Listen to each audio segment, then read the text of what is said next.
El presidente fue con camisa celeste, color paquete de vela. Muchos decían, capaz que hoy día sí se ponga corbata. No se puso corbata con el cambio de mando. Pero le habría puesto camisa blanca para que le pegara mejor a la banda presidencial, fíjate. Claro, es que eso hizo para el cambio de mando. Me hizo ruido el celeste. Pero es curioso que uno comente la ropa del presidente, porque para muchos es tema la vestimenta del presidente. Porque no le vemos los calzoncillos ni los calcetines, hombre. No, por la falta de corbata.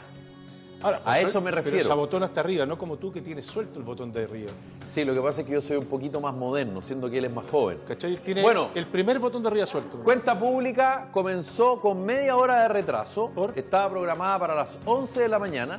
Y el presidente Gabriel Boric, que le gusta hablar harto, escoba, se dedicó a conversar con los parlamentarios, con algunos ministros, en fin, con algunos de los asistentes, para hacer hora, digamos. Ahora, tú sabes que él tiene una personalidad muy millennial, entonces, bueno, para la selfie, se sacó selfie en Cerro Castillo con la ministra del Interior. Relajado el hombre. Claro, entonces, ¿ves? Ahí está la comisión. Cercano y coloquial. Esa es la comisión de pórtico que le llaman. ¿Ah? Está la comisión de reja y la comisión de pórtico. Que en el Congreso en Valparaíso no existe ni reja ni pórtico, en realidad existe puerta. Y existe eso por la tradición del ex Congreso Nacional, que sí tenía reja y tenía pórtico. Y se mantiene donde algunos parlamentarios van recibiendo a las autoridades. Ahora. Se ve extremadamente joven el presidente, ¿eh? Sí. Porque además le rebajaron la barba. Y yo te voy a decir algo, ¿eh? Parece que el churrasco italiano doble mayo con queso lo dejó de lado, que está más flaco. Está más delgado. Está más delgado, como diría Robertito, está más delgado. 82 días, Pollo, lleva en la moneda. 2 horas 20 minutos duró la cuenta pública. Tono conciliador, alejándose absolutamente del ímpetu refundacional que en algún momento lo caracterizó en su campaña y sobre todo en ese discurso que da en el Palacio de la Moneda una vez que gana la segunda vuelta, ¿te recuerdas? Además entendió el concepto de que es el presidente de todos los chilenos. Perdón, el que dio el 11 de marzo, claro, el presidente de todos los chilenos, no guiños sector. A gobiernos anteriores, ya, ojo con eso, y además urgencia de fortalecer las instituciones. Él hizo una locución bien interesante al principio, sobre todo, respecto a lo que yo decía, gobiernos anteriores. ¿Por qué? Porque hay que recordar que el Frente Amplio no solamente le ha pegado palos a la derecha, sino que también a la concertación. Sí, pues. Y dice, desde José Joaquín Pérez a Sebastián Piñera, he podido apreciar lo colosal, o la colosal tarea que significa lograr que Chile progrese. No es fácil, no es obvio, no es de cero. Y eso es interesante porque marca un tono, ¿verdad? Muy distinto a los tonos anteriores. Hay varios ejes. Por ejemplo, reforma previsional, jornada laboral de 40 horas, el CAE, salud mental, mejor democracia, justicia y seguridad, crecimiento inclusivo, medio ambiente. Muchos de estos temas requieren de proyectos de ley. Y el presidente anunció proyectos de ley. Ahora, lo que yo creo, sin temor a equivocarme, como dicen algunos, es que ese guiño que le hace al gobierno del expresidente Sebastián Piñera, incluso más, dijo en algún momento, pidió disculpas. No quisimos ser, cuando hicimos algunas críticas respecto al tema de la pandemia, no lo hicimos con mala intención. Entonces, ese tono yo creo que es muy necesario también para buscar ciertos acuerdos. Sí, claro. Ahora, esto es política y hay que decirlo.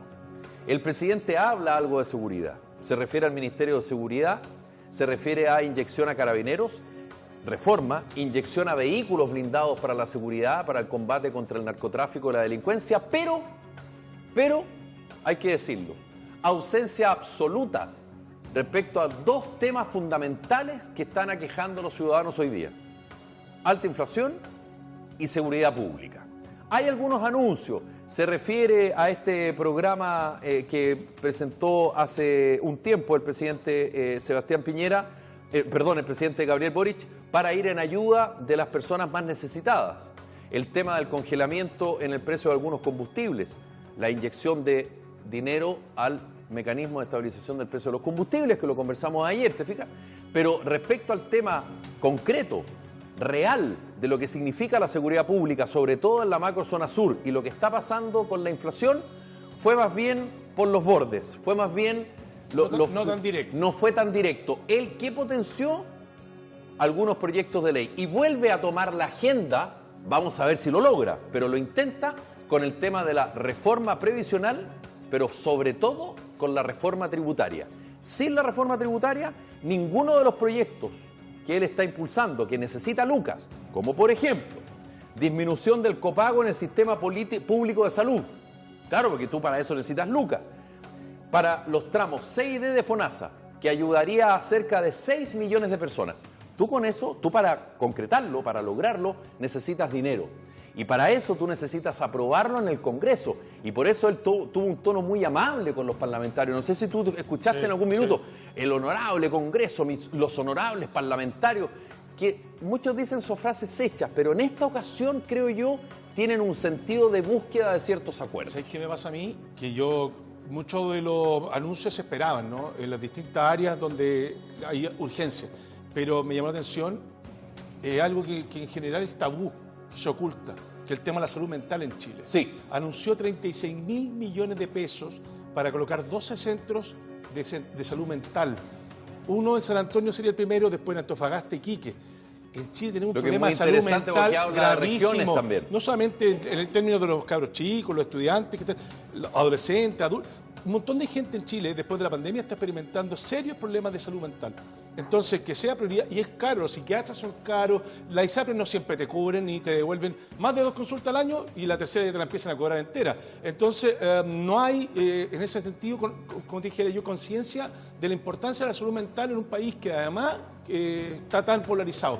Entonces, me parece relevante, es harta plata, 36.000 millones de pesos para hacer 12 centros a lo largo del país, pero me parece que pasa colado, porque entre tabú, porque hay gente, por ejemplo, dicen, hablar de depresión, ¡ay, no, qué fome! Sí. Pero es una enfermedad.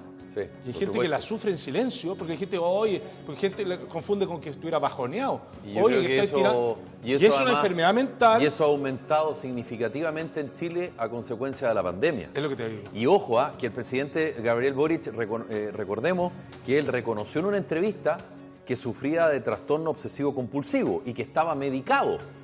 O sea, no es que uno crea, porque yo, por ejemplo, creo que tengo algún TOC y usted en su casa seguramente también, pero yo no estoy medicado, lo que no significa que no lo tenga diagnosticado clínicamente. Pero hay gente que confunde, hay gente que es maniática, que es ordenada, que es obsesiva, pero no es lo mismo un trastorno obsesivo. Por eso es que yo creo que él se hace cargo, se hace cargo de un tema, como dices tú, súper relevante, pero que también lo humaniza a él. Porque si no, queda con una señal de debilidad. Entonces, claro, transparentarlo y decirlo hace que la gente empatice. Te insisto, Felipe, porque sin salud mental, porque siempre queda como que Chile tiene problemas con el cáncer de estómago, problemas pulmonares, bla, bla, bla, pero y la salud mental es un tema no menor. Hay mucha de la violencia que se genera al interior de las casas, tiene que ver con el precario estado mental en que se encuentran algunos. Por supuesto. Bajo estrés, bajo todas las condiciones de exigencia que hay hoy día en el trabajo, el miedo, la incertidumbre, caramba. Entonces me parece que dentro de todos los anuncios, yo lo encuentro uno de los más potentes. ¿Qué querés que diga? Lo que pasa es que no era el más esperado. No sé si el más potente ni el más esperado. Puede decirse que es un anuncio que no está en la línea de lo tradicional. Es correcto. ¿No es verdad? Que tiene que ver con los ejes políticos, económicos y sociales. Esto es una cosa que, de alguna manera, cubre. Claro, pero además lo más loco es que la mayoría puede decir, pero eso beneficia unos cuantos. A mí no me toca eso. No a ti no. Y por lo tanto, pero probablemente un pariente tuyo sí, y le puede pasar a un hijo, claro, o te puede pasar a ti eventualmente en algún minuto de tu vida que tengáis problemas mentales, y qué bueno que haya 12 centros a lo largo de todo el país con una inyección de 36.000 millones de pesos para poder ir en ese foco. Ahora, ojalá que se logre, como yo decía, el acuerdo en el Congreso y que de alguna manera estos anuncios que hace el presidente Gabriel Boric logren el consenso necesario, porque todo esto hay que recordar que un poquito ponerle un énfasis o reafirmar lo que fue su programa de gobierno primero y su agenda una vez que asume, porque por un cambio constitucional el mensaje presidencial era el 21 de mayo. Claro. Y este es el 33º mensaje presidencial desde el retorno a la democracia. Y a contar de hace un par de años, el mensaje es un día 1 de junio, que es un día laboral, claro, en horario laboral, donde muchos dicen, no, es que una lata escuchar al presidente. Sí, claro, pero en 21 de mayo, por último, era un día feriado y uno de repente prendía la tele o prendía la radio para escucharlo así de lejos. Hoy un día laboral es súper complejo. Entonces, él trata de retomar la agenda, insisto, con el tema de la reforma tributaria y la reforma previsional. También entregando ciertos mensajes, creo yo, sobre todo en la discusión en la Convención Constitucional. No se va a tocar un peso de los fondos previsionales.